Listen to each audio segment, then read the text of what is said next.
चाचा अॼु जेको ही जमायत इस्लामी अल ख़िदमत फाउंडेशन पारां अव्हांजे जेको आहे ॻोठु रावत खान जेको मरी में मेडिकल कैंप जेको लॻायो आहे उन जे हवाले सां हिते जेको आहे तव्हांखे दवाऊं वग़ैरह ऐं डॉक्टर साहब चेकअप वग़ैरह तव्हांजी कई आहे?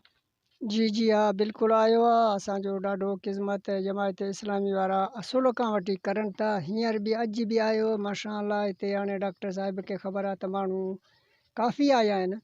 इन्हनि इलाज बि तमामु सुठो थी वियो। जमायत इस्लामी जेको आहे से पूरे सिंध में पूरे पाकिस्तान में कमु करे थो, सभु कंहिंखे ख़बर आहे।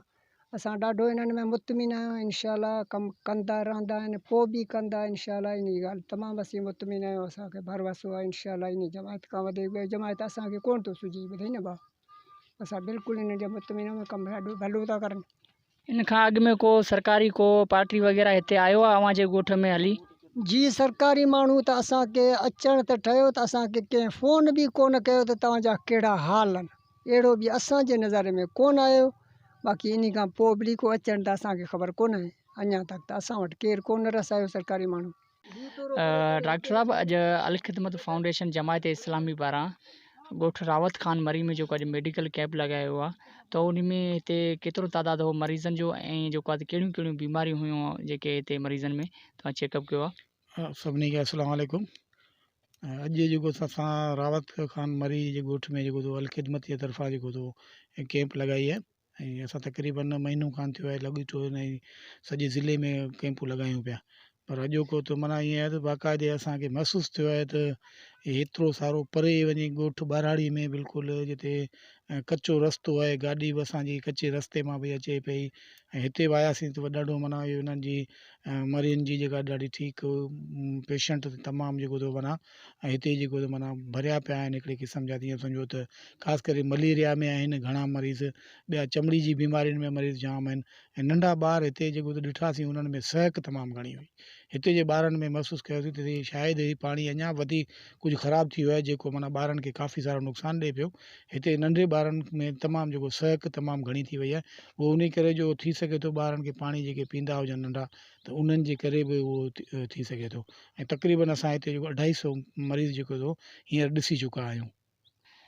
चाचा ख़ुदा ना अॼु जेको आहे त जमायत इस्लामी अल ख़िदमत फाउंडेशन पारां ॻोठु हाजी रावत खान मरी में जेको अॼु मेडिकल कैंप लॻायो आहे त उन जे हवाले सां थोरो असांखे ॿुधाइजो। बिस्मिल्लाहिर्रहमानिर्रहीम। अल ख़िदमत जमायत इस्लामी तरफ़ां तमामु सुठो कमु करे रही आहे। अॼु हाजी रावत मरीअ जो वटि असांखे कैंप आहे।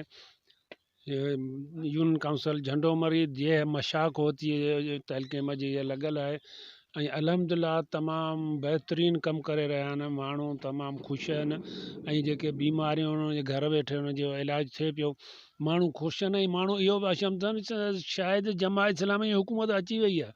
असीं हर नमूने में ॾिसूं पिया राशन टेंट वग़ैरह सभु कुझु ॾींहुं वेठा ऐं दवाऊं बि कनि वेठा त वाकई हिन जी हुकूमत अची छो त ॿाहिराड़ीअ माण्हू हिनखे कंहिं ख़बर कान्हे त दुनिया में छा पियो थिए।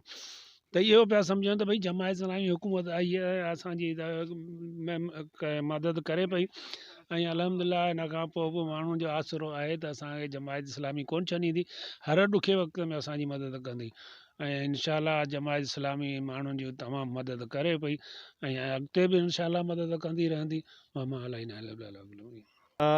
मोहम्मद अशरफ भाई, आज जो ये अल ख़िदमत फाउंडेशन जमायत इस्लामी की जानिब से यहाँ पर मेडिकल कैंप लगाई गई है, उसके हवाले से आप हमें बताएं कि यहाँ का सूरत हाल। जैसे आप यहाँ पर आए हैं, देखा है हर तरफ पानी है और ये बहुत दूर इलाका है जो अभी रोड वगैरह से भी इतना दूर है कि कोई सोच भी नहीं सकता और कोई यहाँ पर आ भी नहीं सकता। यहाँ पर आज आप आए हो, उस हवाले से हमें बताएं कुछ।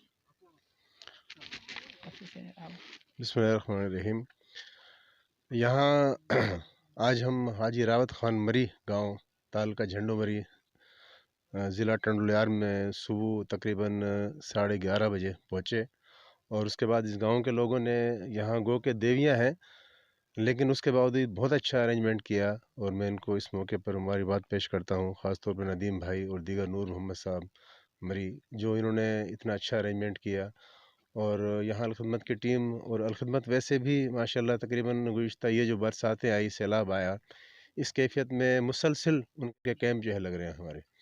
तो हमारी कोशिश ये होती है कि जहाँ भी जैसी भी सहूलतें मैसर हो ہم اپنا کام جو ہے الحمدللہ کرتے رہتے ہیں، اور یہ ہماری خدمات للہ فی اللہ ہے۔ مخیر حضرات جو ہیں جہاں بھی ہماری یہ ریکارڈنگ پہنچے، ہمارے پیغام پہنچے، ان سے گزارش ہے کہ وہ اس سلسلے میں ادویات کے حوالے سے یا جو مدد کر سکتے ہیں وہ کریں، تاکہ الخدمت فاؤنڈیشن اپنے اس دعوت اور اپنے پیغام کے ساتھ لوگوں تک پہنچے۔ اور یہ ایسے علاقے ہیں کہ جہاں کسی قسم کے کوئی امداد ان تک نہیں پہنچی، ان کے مکانات گر گئے ہیں۔ یہاں اس قریب میں تو پانی نہیں ہے، لیکن تھوڑا سا اگر چند قدم پہ جائیں تو وہاں پانی ہے۔ تو یہ تعلقہ جھنڈو مری ضلع ٹنڈولیار کی تحصیل پانی سے، برسات سے بری طرح متاثر ہے، اور ایسے میں الخدمت فاؤنڈیشن کی ٹیم کا یہاں آنا، یہاں کے لوگوں کے لیے اس ماحول میں ان کی خدمت کرنا، ان کے مریضوں کو دیکھنا، اور ان کے جو کیونکہ مسلسل بارشیں اور سیلاب میں یہاں بیماریاں جو ہے وہ بہت زیادہ ہیں نا، ملیریا اور جلد کی بیماریاں۔ تو تقریباً ہمارے ڈاکٹر صاحب نے یہاں 250 لگ بھگ مریض دیکھے ہیں مختلف بیماریوں کے حوالے سے۔ تو بس ہماری دعوت اور ہمارا پیغام یہی ہے کہ لوگ مخیر حضرات ہمیں اس موقع پر یاد رکھیں، تاکہ الخدمت اور جماعت اسلامی کی یہ خدمات زیادہ سے زیادہ لوگوں تک پہنچیں۔